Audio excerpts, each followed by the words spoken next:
Assalamu alaikum viewers, welcome to another vlog after a long time. Well, today's video is totally different. I mean, it's about one of the sports that I have been following for a lot of time now. That is about bodybuilding and fitness. और मैंने आज ये video क्यों decide किया क्योंकि आज जो है एक इंटरनेशनल इवेंट है बहुत important related to body building और mister Olympia world's best body building competition is about to held. In fact pre judging उसकी हो चुकी है. जो लोग उसको फॉलो करते हैं उनको पता होगा प्री जजिंग क्या होती है. एंड उसका मेन इवेंट जो है वो आज होगा यूएसए टाइम में लास वेगस में हो रहा है इस दफ़ा. सो ये उस बारे में है. एक न्यू सीरीज़ मैं शुरू करना चाह रहा हूँ रिलेटेड टू फिटनेस. तो आई थॉट कि today is the best time to initiate that series, to start that series, क्योंकि एक कंटिन्यूशन हो जाएगी, एक ज़बरदस्त स्टार्ट होगा. हम मिस्टर ओलंपिया की थोड़ी सी प्रेडिक्शन करेंगे, टॉप 3 रिज़ल्ट्स, टॉप 5 रिज़ल्ट्स को देखेंगे. और जब रिज़ल्ट्स आ जाएंगे आज शाम को तो कल मैं एक और ब्लॉग बनाऊंगा according to the on the basis of the results जो आएंगे. मेरी ओपिनियन में क्या रिज़ल्ट ठीक हैं नहीं हैं, किसको फर्स्ट आना चाहिए था, किसको सेकंड, किसको थर्ड. तो उसी के बाद कंटिन्यूशन में वीकली मंथली हम जो जो इवेंट्स होंगे पाकिस्तान में, एशिया में या इंटरनेशनल बॉडी बिल्डिंग के इवेंट्स हैं उनको कवर किया करेंगे. It will be body building पे, फिटनेस पे जितना कुछ मुझे नॉलेज, इंटरेस्ट, नो हाउ है वो शेयर करेंगे. इवेंट्स को कवर करेंगे, न्यूज़, इंफॉर्मेशन एंड मिथ्स वगैरह को डिकोड करेंगे हम related to fitness. And Pakistan, क्योंकि रिसेंटली इसको ये वजह भी है ये सीरीज़ शुरू करने की कि Pakistan has been performing really well on the stage of body building recently. कुछ नाम अगर आप लोगों के आगे मैं लूँ, जिस तरह से Saeed Bilal is doing wonderfully well. Pakistani एक बॉडी बिल्डर हैं जो पाक चैम्पियन सीरीज़ होती है वो जीत के वो फिर एशियन लेवल पे गए. अभी थाईलैंड में रिसेंटली जीत के आए हैं गोल्ड मेडल. और उससे पहले भी एक इंटरनेशनल स्टेज पर गोल्ड मेडल जीत के आए हैं. तो recently in the past 6 months I guess बहुत अच्छा परफॉर्म किया. 2-3 इंटरनेशनल कॉम्पिटिशन में उन्होंने गोल्ड लिया. और एजाज़ अहमद तो बहुत पहले से हमारे काफ़ी एक well decorated South Asian gold medallist हैं. पहले भी वो बहुत साल पहले मैं उन्हें मिला भी था एक दफ़ा इस्लामाबाद में. और अभी रिसेंटली वो भी जीत के आए हैं थाईलैंड में, गोल्ड मेडल जीत के आए अपनी क्लास में, मास्टर्स कैटेगरी में, अबव 100 kg क्लास में. So Pakistan is really doing great. इंशाल्लाह hopefully in the near future somehow अगर कुछ मिरेकल्स हुए तो Pakistan will be on the Olympia stage as well. अब यहाँ पे कुछ बातें आती हैं कि पाकिस्तान कभी क्यों नहीं जा सका. तो keeping the politics and everything aside and financial restraints aside, कुछ जेनेटिक्स के भी मामलात हैं. हमारे जेनेटिक्स कभी भी गोरों को मैच नहीं कर सकते. तो एक ये भी वजह है कि हमारे competitors despite the talent, despite the hard work, despite the passion, why can't they be on the stage of the open bodybuilding category at Olympia level or any other international stage at the open category, in the open category. उसमें genetics का फ़र्क आ जाता है. हमारे यहाँ का mister Pakistan भी multiple times वो जेनेटिकली इतना साइज़ गेन नहीं कर पाता, इतना जेनेटिकली फ्रीक नहीं होता जितने गोरे होते हैं. सो जब स्टेज पर हम उनके साथ जाते हैं तो साइज़ कंपैरिजन में हमारे एथलीट्स मार खा जाते हैं. तो हमें फिर क्लासिक फ़िज़ीक या मेंस फ़िज़ीक में जाना पड़ता है. उसकी one of the recent examples is वो जो हमारा केपीके के हैं, ग्रैंड बच्चा के नाम से बहुत मशहूर हमारे बॉडी बिल्डर हैं. वो जब गए हैं अभी तो क्लासिक फ़िज़ीक में उन्होंने पार्टिसिपेट किया. इंटरनेशनल एक प्लेटफॉर्म पे वो गए थे कंपटीशन में. And despite all the, I mean, against the expectations of the audience, he looked, I mean, whenever he came on the social media in Pakistan, he looked huge. Grand Bacha is his name if you know him. लेकिन जब वो गए उधर तो उन्होंने participate किया उन्होंने किया क्लासिक फिजिक में, not in open body building. So ये फ़र्क है कि जब आप कट डाउन करते हैं मास गेन बल्किंग के वक्त तो आप ह्यूज हो जाते हैं. जब व्हेन यू कट डाउन तो हमारी फ़िज़िक्स जो हैं, Pakistani physics, Asian physics, they look smaller, quite smaller. तो वो फिर उस कैटेगरी में फॉल नहीं कर पाते. और they had to decide and prepare for the men's physique and classic physiques and categories like that. So इंशाल्लाह कभी ना कभी वो भी होगा, ओपन बॉडी बिल्डिंग में भी हम जाएंगे। So coming back to the mister Olympia this year, जब से हादी चुपन आए हैं मिस्टर ओलंपिया में, I have been really a great fan of him.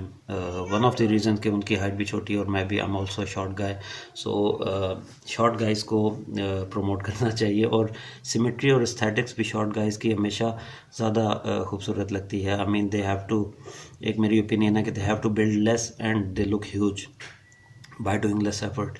So it's not like that he has done less effort. उनकी symmetry, उनके statics बहुत अच्छे हैं, और वो आते ही जो है सेकंड पोजीशन उन्होंने ली थी कि थर्ड ली थी first year, and second year he became the mister Olympia, he became world best body builder, and उसके बाद 2 साल कंसेक्टिवली ही बिकेम सेकंड। और फर्स्ट टाइम जब वो सेकंड आए थे तो वो स्टेज से उतर भी गए थे नाराज़ होकर मेडल उतार के। So people criticized him a lot as well, लेकिन it's part of the game, you know, run time में इमोशन में, रन ऑफ इमोशन में हो जाता है इस तरह का। सो अब इस year I mean I am really looking forward to him कि वो अगर फुल कंडीशनिंग के साथ आते हैं तो सैमसन डाउडा को वो बीट करें, डेरिक लम्सफोर्ड को वो बीट करें। इस साल बड़ी इंटरेस्टिंग बात है कि 4 one time mister Olympias are on stage, so this is another very interesting thing. इससे पहले ये होता था कि जब फिल हीथ वगैरह का टाइम था, जे कटलर का टाइम था, तो every champion was at least 4, 5, 3 times champion, but this time 4 one time Olympians are there on the stage. चारों ने 2021 में मिस्टर बिग में जीते थे, उसके बाद से वो गायब हो गए, और हर साल नया चैम्पियन आ रहा है, हर साल जो टाइटल है वो शिफ्ट हो रहा है। I don't know what's happening. So nobody is able to regain the title, to defend his title. अब इस साल क्या सैमसन डाउडा रिटेन कर पाएंगे अपना टाइटल, डिफेंड कर पाएंगे, या दोबारा से रीगेन करेंगे डेरिक लम्सफोर्ड या हार्डी चुपन? अब क्योंकि प्री जजिंग मैंने जितनी देखी है, it is basically between Samson Dauda, Derek and Hardy Choopan. So इंशाल्लाह I mean I am just hoping कि एक मुस्लिम कंट्री की तरफ आए अगेन। हादी की तरफ एक ये भी है एफिलिएशन उनके साथ कि he is from Iran, so he has a beautiful physique, very aesthetic, और सबसे कंसिस्टेंटली जो अच्छी कंडीशनिंग लेके आते हैं वो भी हादी ही हैं। Those who follow mister Olympia will agree with me, सबसे कंसिस्टेंट परफॉर्मर हादी हैं right from the day he entered mister Olympia. Every year he comes spot on conditioning होती है, उनकी सिमेट्री कभी ऑफ नहीं हुई, उनकी प्रोपोर्शन बेहतर से बेहतर ही होती जा रही है, and he never disappoints with his conditioning, with his you know preparation. और कोई वीक पॉइंट्स उनके ऐसा कुछ है ही नहीं जो कि कभी नज़र ही नहीं आया कि ये इन्होंने एरिया इम्प्रूव करना है।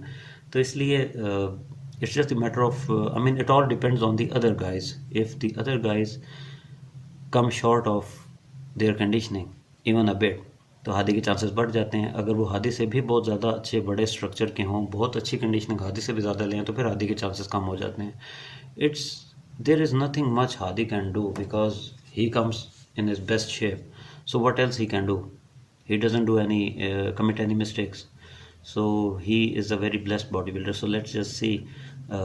अगर सैमसन थोड़ा सा ऑफ आते हैं, और अगर on the main event today I'm talking about. So pre-judging में तो it was about between Hadi and Derek.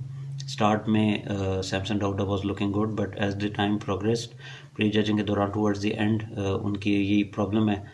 मैंने और एक्सपर्ट से भी सुना, मैंने देखा भी है, सैमसन जो है स्टार्ट में बड़े अच्छे शार्प नज़र आते हैं the way, but as the time passes जैसे वो पोज करते हैं तो उनकी जो सॉफ्टनेस है, जो मसल की हार्डनेस है, वो लूज़ हो जाती है। ही लूजेज हिज जो क्या कहते हैं उसको, पंप, तो वो सॉफ्ट नज़र आना शुरू हो जाते हैं। तो इसलिए वो फिर एंड पे उन्होंने, जजेस ने उनको थोड़ा सा साइड लाइन करके, and the comparison was between Derek Lunsford and Hadi, or Andrew Jacked was the fourth one in the first call out. तो फर्स्ट कॉल आउट पे आना एंड्रयू जैक के लिए बड़ी अच्छी बात है, definitely among the 3 title holders, so that was really good. Nick Walker ने डिसअपॉइंट किया है थोड़ा सा due to his big waist and a little bit soft conditioning, वो थोड़ा नीचे आए हैं। Behrooz Tabani is another Muslim guy who is a very good looking body builder, and second call out में आई गेस वो, which is also good for him. So it's a very interesting lineup. I mean, this time Martin Fitzwater was in the first call out as well, so he is also one of the surprises. Out of nowhere वो first call out पे आए हैं and he is even looking better as compared to Nick Walker. Sharper, more aesthetic. Nick walker massive तो हैं, लेकिन निक walker ऐसा लगता है कि अगर रॉनी कोलमैन और अगर फ्लेक्स व्हीलर के टाइम पे फ्लेक्स व्हीलर नहीं, फिल हीथ के और अगर रॉनी कोलमैन के टाइम पर आते तो जे कटलर के साथ, तो देन आई थिंक उनका ज़्यादा चांसेस होते, क्योंकि एट दैट टाइम जजेस का भी और एक ट्रेंड था मैस मॉन्स्टर्स की तरफ, तो उस टाइम सिमेट्री और स्टैटिक्स को इतना फोकस नहीं किया जाता था। एंड रिजल्ट से भी यही लगता है, साबित होता है कि जजेस preferred mass monsters instead of the aesthetic guys. Dexter Jackson एक दफ़ा ही बन पाए मिस्टर ओलंपिया एंड हमेशा टॉप पे रहते थे, लेकिन टाइटल विन नहीं कर पाते थे बिकॉज उनके साथ होते थे Jay Cutler, Ronnie Coleman, Phil Heath and all the mass masters. तो इस हवाले से अगर देखते हैं तो निक वॉकर ऐसा लगता है कि जैसे टाइम ट्रैवल करके आ गए हैं हर टाइम पे। अगर थोड़े से साल पहले वो कम्पीट कर रहे होते तो he would have done much much better. तो इसलिए बस अभी इतना ही आपको ज़रा इंट्रोड्यूस कराना था कि this is also something that is going to be a regular part of this channel, और let's see how Hardy goes and performs in the end on the final judging, and let's hope for the best. और Pakistani athletes को follow करें, specially those guys who have some interest in body building and fitness. Pakistani athletes के नाम, उनकी profiles, उनको follow करें। सईद बिलाल हैं, एजाज़ अहमद हैं, आसिम रज़ा गए हुए हैं एक इंटरनेशनल कंपटीशन पे, आई थिंक क्लासिक फिजिक में ही। इन्हें these are the real heroes जो बहुत कुछ सेक्रीफाइस करते हैं, बहुत डिसिप्लिन लाइफ गुजारते हैं।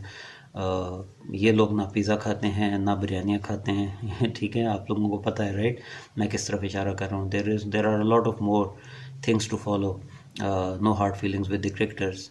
They have been our heroes and they are our heroes, they will be our heroes, but there are so many other people who need our support and encouragement. So bodybuilders are one of those who sacrifice a lot. ये जो cricketers हैं या और कोई भी अगर ये pizza खा भी लें तो फिर भी परफॉर्म कर सकते हैं, लेकिन अगर एक बॉडी बिल्डर एक पिज़्ज़े का स्लाइस खा ले तो फिर अगले वो 2-3 महीने तो भूल जाए कि वो दोबारा अपनी शेप में आ सकता है। तो there is a lot of discipline required in this sport, तो इसलिए इनको भी सपोर्ट करें और इनको भी फॉलो करें और इनको भी यकीन दिलाएं कि they are our heroes, not to mention Arshad Nadeem and all other athletes that have been doing good for Pakistan. तो चलें लेट्स सी, इसी होप के साथ कि पाकिस्तानी एथलीट्स जल्द हमें नज़र आएंगे। और आपको बताता चलूं कि हमारे एक बॉडी बिल्डर आतिफ अनवर कुछ साल पहले आर्नल्ड श्वार्ज़नेगर के हाथों से गोल्ड मेडल पहन चुके हैं on the international stage of mister Olympia, right. So there is nothing to be disappointed. तो ऐसा नहीं है कि ऐसा कभी हुआ नहीं, ऐसा हुआ है and it's not that far away, बहुत ज़्यादा साल नहीं हुए इस बात को। So Atif Anwar he was a very famous bodybuilder of Pakistan, then he moved to Australia and he competed from Australia and he won the gold medal। जाके YouTube पे सर्च करें आतिफ अनवर को, पता चलेगा आपको कि कौन है वो। And stay tuned, stay positive and follow Pakistan bodybuilding as well। और मैं अपने से कोशिश करूँगा कि आपको बताता रहूँ न्यूज़ के बारे में कि what's happening। So stay tuned for the Mr. Olympia results video next, that is going to be uploaded inshallah tomorrow on Saturday. Today is Saturday 11th October 2025 and this video was about Mr. Olympia 2025. So let's hope for the best results. Let's see कि कोई biasness ना हो and robbery ना हो इस time, जो कि mister Olympia में अक्सर यूज़ होती है टर्म, कि कहीं ऐसा ना हो कि डिज़र्विंग को टाइटल ना मिले और अनडिज़र्विंग नॉन डिज़र्विंग एथलीट को टाइटल दे दिया जाए। बायसनेस तो नहीं होती बट जजेस के डिफरेंट ओपिनियंस होते हैं। कोई अब सैमसन डाउडा का मसला ये है कि he has a big frame, a big structure, तो अक्सर औकात ऐसा होता है कि वो बेटर कंडीशनिंग वाले कंपेटिटर को ओवरशैडो कर देते हैं due to his presence on stage. एक पाकिस्तानी एथलीट हैं आतिफ, वो आर्नल्ड के मुकाबले में पाकिस्तान को वो कर चुके हैं, रिप्रेजेंट कर चुके हैं। उनसे मेरी फेसबुक पे बात हो रही थी सैमसन राउडा के बारे में। तो last year when he became the mister Olympia, तो Atif Khan is his name. Atif Khan ने मेरे कमेंट पे कहा कि I have shared the stage with Samson Dauda some years ago and he is huge. So when you share the stage with Samson, nobody becomes visible. So he has such a huge presence. सिर्फ height से नहीं बात होती, एक आपकी symmetry, एक aura होता है, एक आपकी एक पूरी ओवरऑल प्रेजेंस होती है। So Samson is very good in that. वो ओवरशैडो कर देते हैं अच्छे से अच्छे एथलीट को ऑन द स्टेज। सो ये सारे फैक्टर्स हैं जिनकी बेस पर डिसाइड होता है। और जजेस भी आखिरकार ह्यूमन बीइंग हैं, वो भी आंख से देख रहे हैं, वो भी इंटिमिडेट होते हैं टेक्निकली रिजल्ट्स और शार्पनेस को और सारी चीज़ें देखने के साथ साथ वो भी इंटिमिडेट होते होंगे जब एक 6 फुट का बंदा एक 5.5 फुट के बंदे के साथ जब वो कंपेयर कर रहे हैं, तो डेफिनेटली मैटर तो करता है, राइट। और अगर वो अच्छी कंडीशन के साथ आ जाएँ तो फिर तो definitely it becomes so tough कि आप शॉर्टर गाय को रेट कर पाएँ और फर्स्ट पोजीशन दें और 6.2 गाय को आप थर्ड दें। So it is going to be a tough decision for the decisions for the judges as well. So let's see. Thank you so much for watching and see you in the next vlog.